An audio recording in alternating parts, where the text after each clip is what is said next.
로마서 8장 28절부터 30절입니다.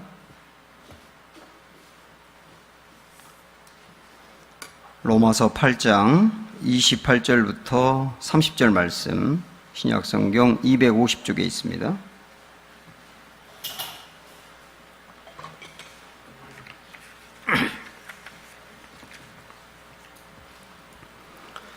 자, 우리 한 목소리로 28절부터 30절까지 같이 읽겠습니다. 시작. 우리가 알거니와 하나님을 사랑하는 자, 곧 그의 뜻대로 부르심을 입은 자들에게는 모든 것이 합력하여 선을 이루느니라. 하나님이 미리 아신 자들을 또한 그 아들의 형상을 본받게 하기 위하여 미리 정하셨으니 이는 그로 많은 형제 중에서 맏아들이 되게 하려 하심이니라. 또 미리 정하신 자들을 또한 부르시고 부르신 그들을 또한 의롭다 하시고 의롭다 하신 그들을 또한 영화롭게 하셨느니라. 아멘. 자, 우리 주위에 있는 분들과 서로 사랑의 인사를 좀 나누겠습니다. 사랑합니다, 축복합니다 인사하시죠.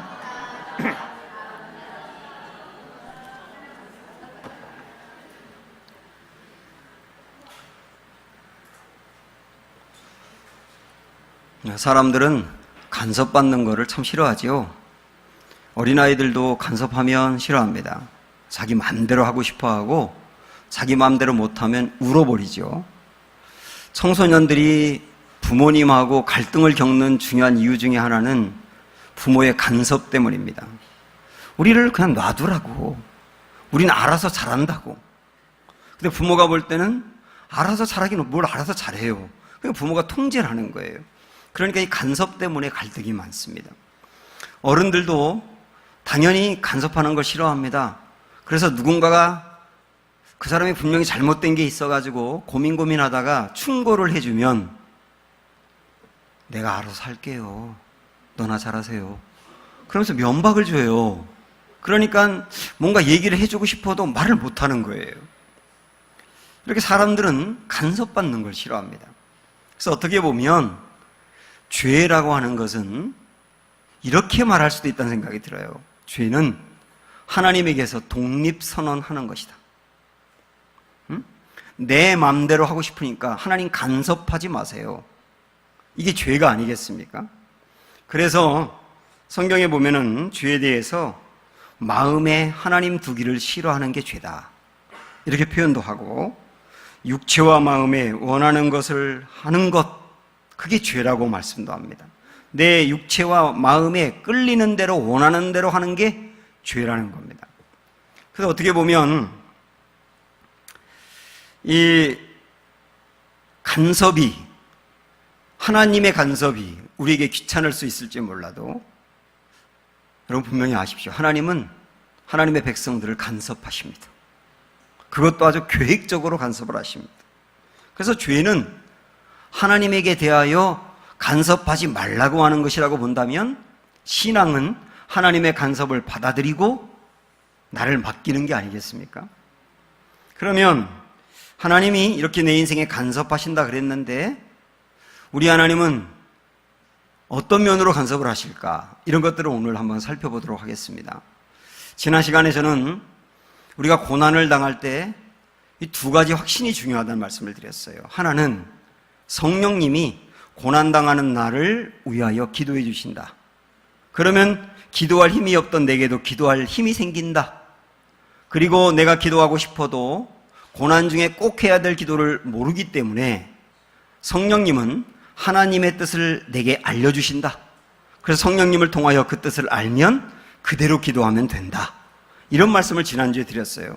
그래서 우리는 고난 중에 성령님이 기도할 때 나를 도우신다는 생각을 갖고 기도 자리에 가야 되는 게 첫 번째 확신이에요. 두 번째는 오늘 말씀입니다. 자, 그 유명한 28절 말씀 볼까요? 시작. 우리가 알거니와 하나님을 사랑하는 자, 곧 그의 뜻대로 부르심을 받은 자들에게는 모든 것이 합력하여 선을 이루느니라 그랬습니다. 하나님을 사랑하는 자, 곧 그의 뜻대로 부르심을 받은 자들이라고 표현하고 있거든요. 한마디로 말씀드리면 하나님을 사랑하고 하나님의 뜻에 부르심을 받았다는 말은 하나님을 믿는 사람, 바로 여러분과 저를 이야기하잖아요. 하나님을 믿는 우리들은 그 다음에 뭐라고 말씀했냐면 모든 것이 합력하여 선을 이루느니라 그랬습니다. 이게 그 유명한 말씀인데 여러분 이 말씀을 착각은 하지 마세요. 내가 무슨 짓을 하든지 하나님은 다 좋게 만든다? 그것은 절대 아닙니다. 하나님은 그런 분은 아니에요. 여기서 모든 것이 합력하여 선을 이루느니라 이 뜻은요, 내 인생에 일어나는 좋은 일뿐만 아니라 나쁜 일, 심지어는 내 인생의 실패까지도 하나님이 선용해서 좋은 결론을 낸다는 뜻이에요. 그래서 설령 어려운 일이 있다 하더라도 우리 하나님은 그 어려운 일까지도 잘 선용하셔서 결론은 최상이 되게 하신다는 겁니다. 이게 이 말씀의 뜻이에요. 좀 구체적으로 말씀을 드리면 주님은 우리 인생에 좋은 것을 주십니다. 우리 살다 보면 좋은 것이 생기지 않습니까? 그것은 좋은 일이 일어났을 때 마땅히 당연한 일로 받아들이거나 내가 능력이 있거나 운이 좋았다고 생각할 것이 아니라 우리 인생에 개입하셔서 선한 일을 이루시는 하나님께서 내게 좋은 것 주셨다고 믿으며 감사하고 기뻐하셔야 됩니다. 근데 이 중요한 거는 나쁜 일이 생겼을 때예요. 고난이라든지 예기치 못한 어려움이 내게 생겼을 때 여러분 이때 어떻게 생각을 해야 되느냐? 내가 만약에 고난을 당하고 있을 때도 하나님이 모든 걸 선용해서 좋은 결과를 내신다라고 믿는다면 고난 중에도 두려움에 빠지거나 근심에 눌려있지 않게 됩니다. 성도는, 그리스도인은 운명론에 좌우되는 사람이 아니에요. 그리스도인은 이게 내 운명이지, 이게 내 조상 때부터 내려온 운명이지 이렇게 받아들이는 게 아니라고요. 조상 때부터 우리 집은 대대로 아팠으니까, 대대로 일찍 죽었으니까 나도 어쩔 수 없이 그럴 거야. 이거 운명이 아니라고. 우리 그리스도인은 이런 운명에 빠져서 좌우되는 사람이 아니라고요. 오히려 그리스도인은 현재 어려운 일이 있다 하더라도 봐라, 하나님이 어려운 일까지도 가장 좋은 방법으로 결론을 내실 거다 라고 믿고 받아들이고 기대하고 인내하며 나아가는 사람들이란 말입니다. 그래서 우리 하나님은 우리의 좋은 일도 쓰시지만 나쁜 일도 쓰시는 거예요. 그래서 존 뉴턴이 했던 말 여러분 한번 읽어보실까요? 시작. 그분이 허락하시는 것은 무엇이든 우리에게 필요한 것이고 그분이 만료하시는 것은 어떠한 것이든 불필요한 것이다. 무슨 말입니까? 내가 원하는 대로 일이 되지 않았어요. 그 일이 일어나면 좋겠는데 일어나지 않았어요. 다시 말하면 하나님이 만류하셨어요. 그것은 왜 그런지 아세요? 내게 불필요하기 때문에 만류하신 거예요. 그런데 내가 원치 않는 일이 일어났는데 그것을 하나님이 허락을 하셨다면 나는 원치 않는 일이라 하더라도 궁극적으로 내게 필요하니까 하나님이 허락을 하신 겁니다. 여기서 궁극적으로 필요하다는 것은 내 육체뿐만 아니라 영혼을 위해서, 지금뿐만 아니라 나중을 위해서 필요하기 때문에 허락하셨다는 뜻이에요. 이거를 받아들이고 나아가는 게 중요한데요, 나쁜 일을 만났을 때도 하나님은 나쁜 일로 인하여 나를 겸손하게 해요, 나를 다듬어요, 나의 영혼을 풍성하게 해요, 그리고 이전에 보지 못했던 것을 보게 해요. 이게 주님이 나쁜 일을 통하여 선용하시는 방법들이에요. 이런 말이 있거든요. 저항이 사라지면 생명력도 사라진다.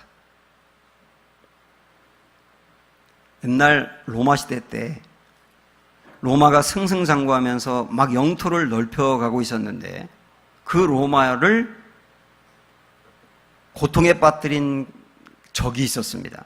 그게 한니발 장군이 이끄는 카르타고라고 하는 나라였어요. 한니발은 많은 병사들을 데리고 와가지고 로마 본토도 점령을 하고요, 수많은 로마인들도 포로로 잡아가고, 그리고 워낙 용맹스럽기도 하고 지혜롭기도 하고 병사들의 마음을 사기도 한 사람이라 이 부대가 흔들리지 않는 겁니다. 그래서 수년 동안 로마가 이 카르타고 때문에 정말 고생이 많았어요. 그래서 로마 사람들은 카르타고 때문에 행복하지 못했고 카르타고만 없다면 정말 행복할까라고 생각을 했습니다. 그런데 그 로마를 구출한 사람이 스키피오라고 하는 장군이었습니다.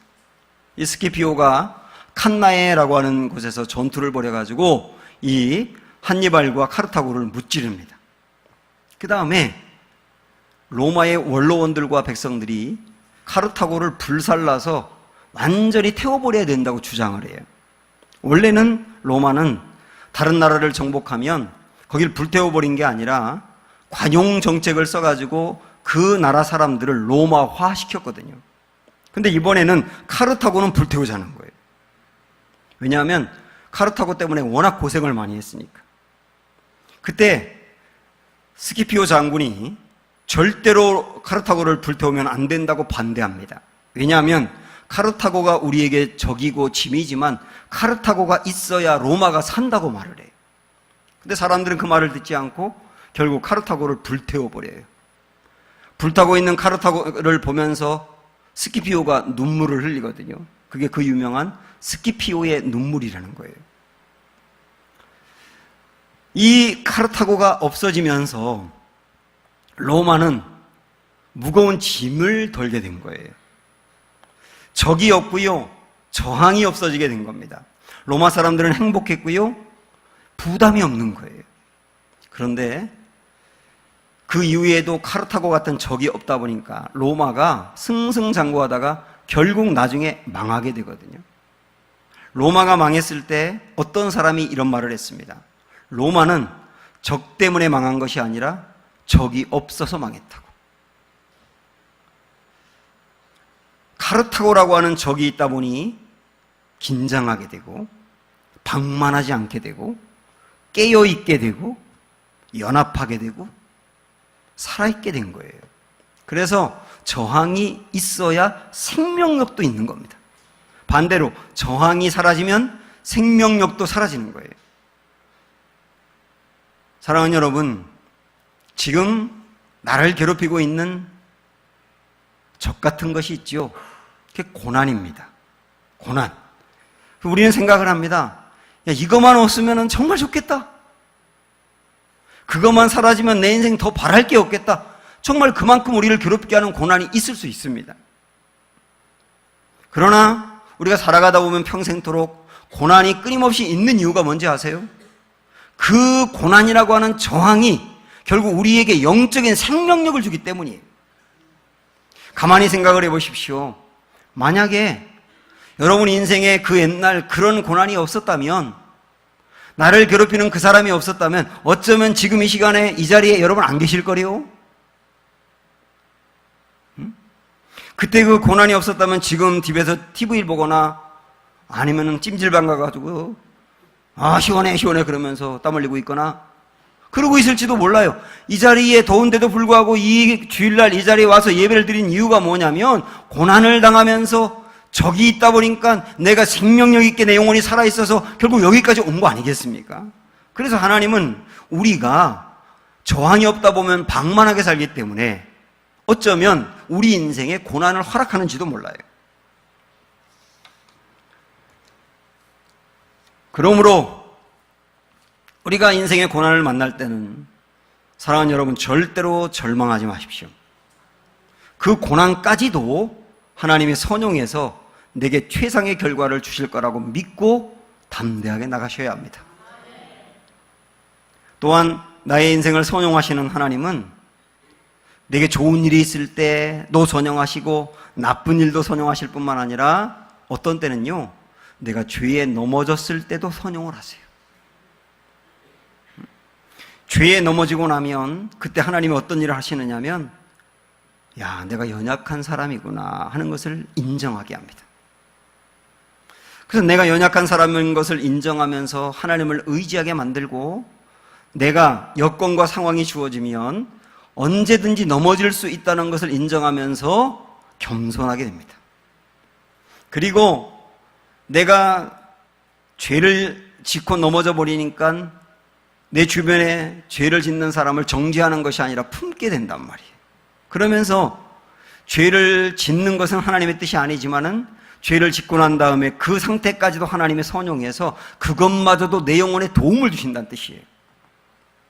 이렇게 우리 하나님은 합력하여 선을 이루시는 분이세요. 그래서 모든 것이 합력하여 선을 이루느니라. 이 말씀을 제가 다시 한번 이렇게 풀어서 여러분에게 말씀드릴게요. 스크린 한번 보세요. 읽어보세요. 시작. 마귀는 우리의 성공까지도 악용하는 교묘함이 있고 하나님은 우리의 실수까지도 선용하는 지혜가 있다. 비록 제가 만든 말이긴 하지만 거의 진리에 가깝지 않겠나 이런 생각이 드네요. 그렇지 않습니까? 우리의 좋은 일까지도 마귀는 악용을 하고요, 하나님은 우리의 나쁜 일까지도 선용하신단 말이에요. 그래서 고난 중에 고난을 당했던 요셉이 이 고난을 어떻게 이겨냈는지 그가 고백하는 창세기 50장 말씀을 여러분 한번 보세요. 시작. 당신들이 나를 해하려 하였으나 하나님은 그것을 선으로 바꾸사 오늘과 같이 많은 백성의 생명을 구원하게 하셨도다. 요셉은 예기치 않게 형들로부터 죽임의 공포를 당하고 노예로 팔려서 13년을 고생하고 그리고 억울하게 감옥에 갇혀서 강간 미수범이라는 죄목을 안고 옥살이를 했단 말이에요. 정말 험악한 고난이죠. 근데 이 험악한 고난을 당할 때 요셉이 이겨낼 수 있었던 비결이 여기 있었다니까요. 당신들이 나를 해하려 하였으나, 형들이 나를 죽이려고 하였으나 하나님은 그것을 어떻게 했다고요? 선으로 바꾸사. 선으로 바꾸사. 내가 생각지도 않고 기대하지 않았던 놀라운 일을 내게 이루어 주셨다. 이것을 기대했기 때문에 고난을 참을 수 있었던 거예요. 그래서 지금 고난당하고 있는 여러분, 여러분의 그 고난까지도 하나님은 선으로 바꾸실 겁니다. 이런 소망을 품고 흔들리지 말고 담대하시기를 주님의 이름으로 축원합니다. 여기까지 우리가 28절 말씀을 보았거든요. 그런데 이 28절 다음에 29절 말씀이 이렇게 이어지는데, 우리 성경에는 그게 안 나와 있지만은 원어나 영어 성경을 보면 거기에 영어 성경으로 for라고 나와 있어요. 왜냐하면이란 말이 들어있어요. 그러니까 28절이 끝나고 29절이 시작되면서 왜냐하면이라는 말이 들어간 것은 28절과 29절이 연결된다는 뜻이에요.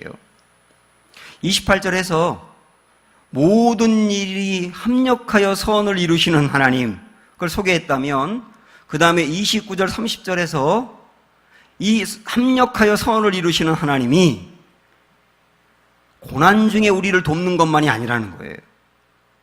그래서 우리는 29절 30절로 넘어가서 이제 봐야 되는데, 이 말씀은 한마디로 이야기하면 우리가 구원을 받는 5단계라고 말할 수가 있어요. 구원받는 5단계. 이 구원받는 5단계 그 일에 하나님은 개입하셔서 우리를 그렇게 이끌어 가신다는 뜻을 말씀드리고 있는 거예요. 자, 그러면 우리 인생을 구원하시는 하나님의 5단계를 한번 볼까요? 말씀으로 시작. 하나님이 미리 아신 자들을 또한 그 아들의 형상을 본받게 하기 위하여 미리 정하셨으니 이는 그로 많은 형제 중에서 맏아들이 되게 하려 하심이니라. 또 미리 정하신 그들을 또한 부르시고 부르신 그들을 또한 의롭다 하시고 의롭다 하신 그들을 또한 영화롭게 하셨느니라. 이게 구원의 5단계라고요. 자, 이 말씀을 보면요, 하나님이 우리를 구원하실 때 얼마나 우리 인생에 개입해서 역사하시는지를 알 수 있어요. 우리 하나하나 보도록 하죠. 먼저 첫 번째는 이제 1단계는 미리 아셨다는 겁니다. 미리 아셨다. 여기서 미리 아셨다라고 말씀했는데, 이 미리 아신다는 말은 그 사람이 도둑질할 걸 아셨다, 도박할 걸 아셨다, 실패할 걸 아셨다, 그런 의미가 아니에요. 물론 하나님은 그런 것까지도 다 아시지만 여기서 말하는 아셨다는 의미는 하나님이 유석열이라는 존재가 있을 것을 미리 아셨다는 뜻이에요. 우리 한 명 한 명의 존재가 이 땅에 있을 것을 미리 아셨다. 언제부터 아셨을까요? 예레미야 1장 5절 말씀 보세요. 시작. 다시 앞으로 시작. 내가 너를 모태에 짓기 전에 너를 알았고, 이렇게 말씀합니다. 언제 알았다고요? 모태에 짓기 전에. 제가 엄마 뱃속에서 인자가 생기고 거기서 하나하나 신체 발부가 조직이 되고 이 사람의 형체를 갖춰지기 그 이전에 이미 하나님이 나를 아셨다는 거예요. 이건 정말 신비로운 겁니다. 어떤 사람은 부모가 정말 낳고 싶지 않았는데 갑자기 생겨가지고 이게 나면 안 되는데 그러다가 낳은 아이가 있어요. 설령 그렇게 태어났다 하더라도 또 어떤 경우는 성폭행을 당해가지고 아버지가 누군지 모르는 채 태어나는 아이도 있어요. 정말 불행한 거죠. 그럼에도 불구하고 우연히 갑자기 어쩌다가 태어나는 존재는 없다는 거예요. 그 존재 하나하나가 있을 것을 하나님이 미리 아셨다는 거예요.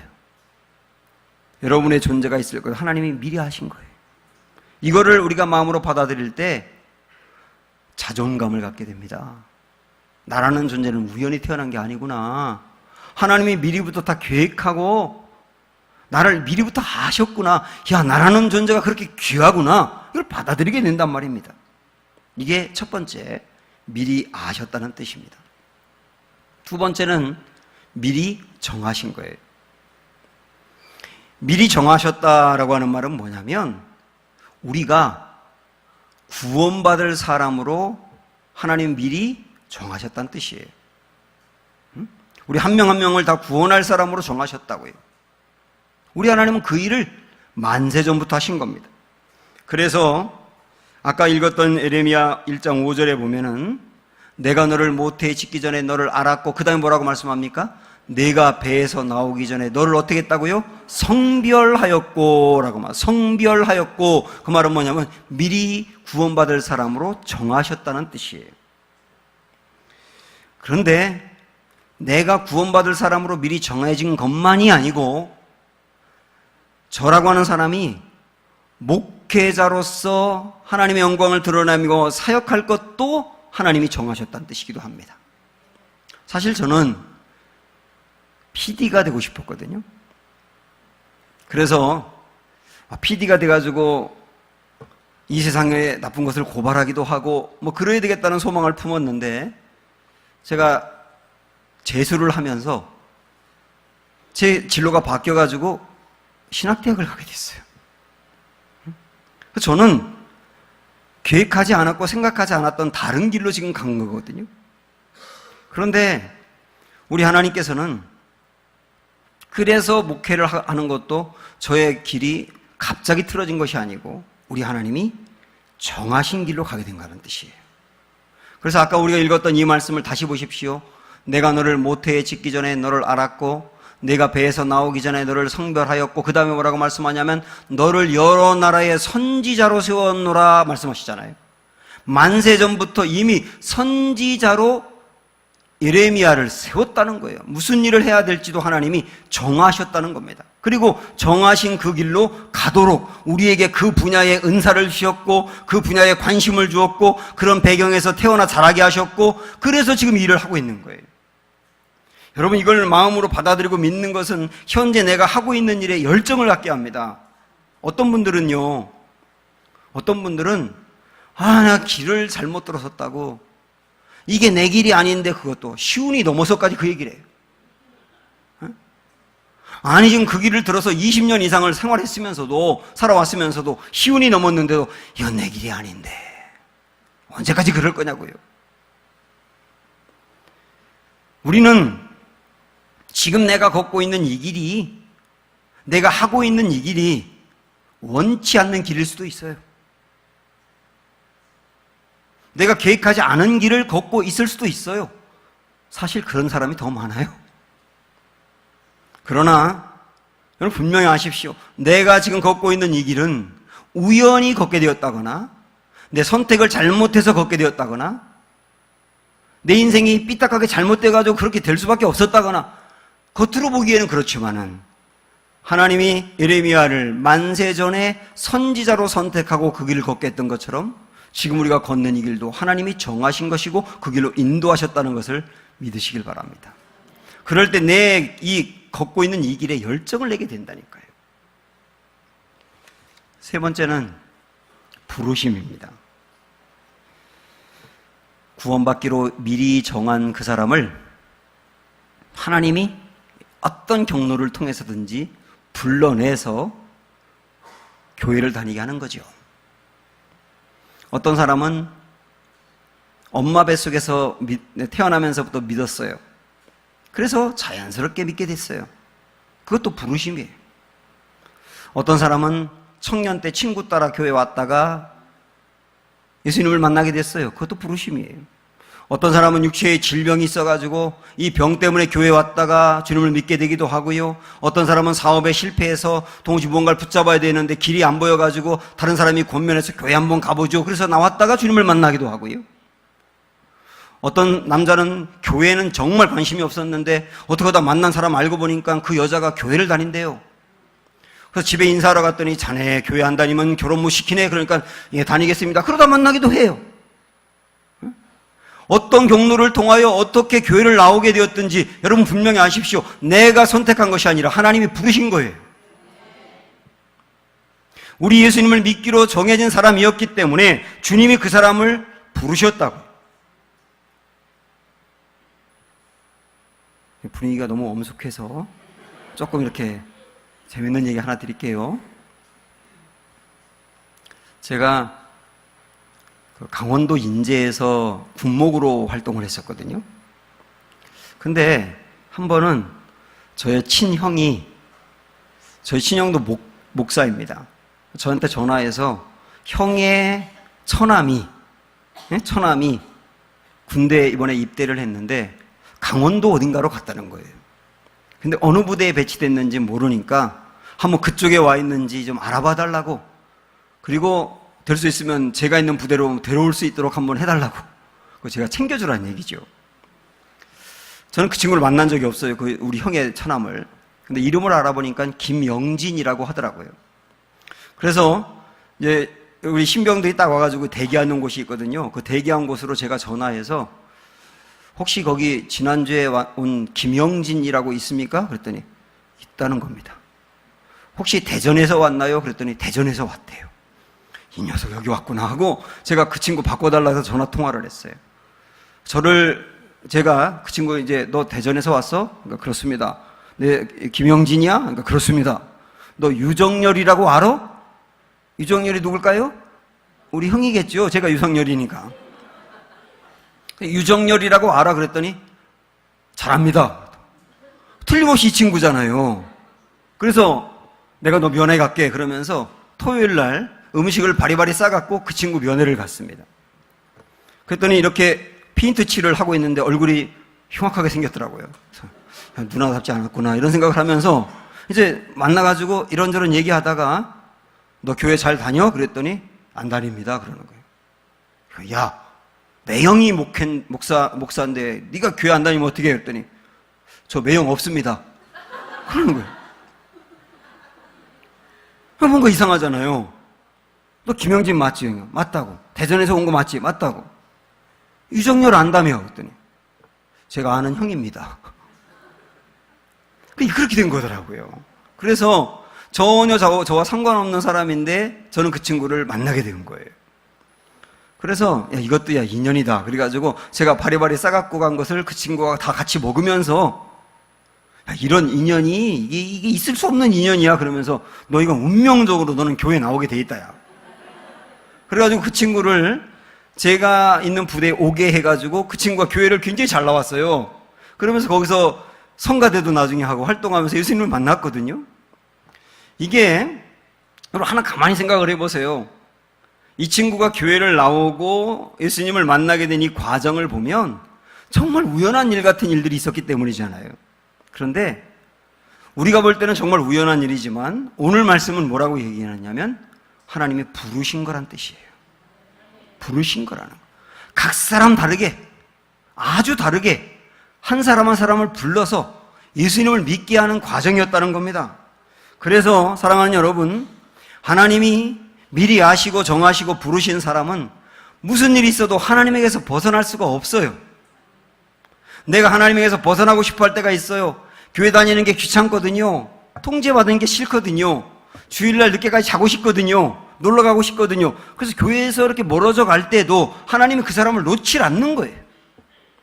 그 잡고 있는 끈은 너무나 견고하고 질겨서 끊어지지가 않습니다. 그래서 탐슨이라고 하는 사람이 이런 시를 썼는데 한번 보세요. 나는 낮과 밤 여러 날 그를 피하여 달아났네. 여러 해 동안 나는 그를 피하여 도망하였네. 나는 마음속 미로로 그를 피하여 달아났네. 나는 눈물을 흘리며 그를 피하여 숨었었네. 여기서 끝났지만 그 다음 뭐가 있을까요? 그러나 끝내 벗어날 수가 없었네. 그 말이잖아요. 하나님이 그 사람을 부르시기 때문에 그 하나님의 손에서 벗어날 수가 없고 끝내 주님을 믿게 되었다, 그 뜻입니다. 그러므로 사랑하는 여러분, 하나님이 요즘 여러분을 특별히 마음으로 부르시면서 더 주님께 가까이 오라고 하신다면 정말 좋은 기회인 것을 아셔야 합니다. 여러분 마음에 갑자기 내가 교회를 가고 싶다는 마음이 생겼다거나 누군가가 자꾸 옆에서 교회를 가보라고 권면을 자꾸 해가지고 이 자리에 나오셨다고 한다면 이게 주님이 여러분 부르신 기회라는 것을 아시고 그 다음 단계까지 가셔야 합니다. 그 다음 단계 4단계는 뭐냐면 의롭다 하심을 받는 단계예요. 의롭다 하심, 이것을 전문적인 용어로 칭의라고 말합니다. 주님이 부르셔서 교회를 나와서 말씀을 듣는데 그 말씀을 들으면서 내 마음이 열려가지고 예수님을 만났어요. 그리고 구원을 받았어요.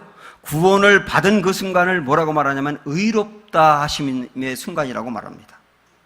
이것도 하나님이 정하신 사람은 이 길로 끝내 인도해 가신다는 거예요. 그리고 마지막 하나 더 보면요, 이제 마지막 5단계는 영화로워지는 단계입니다.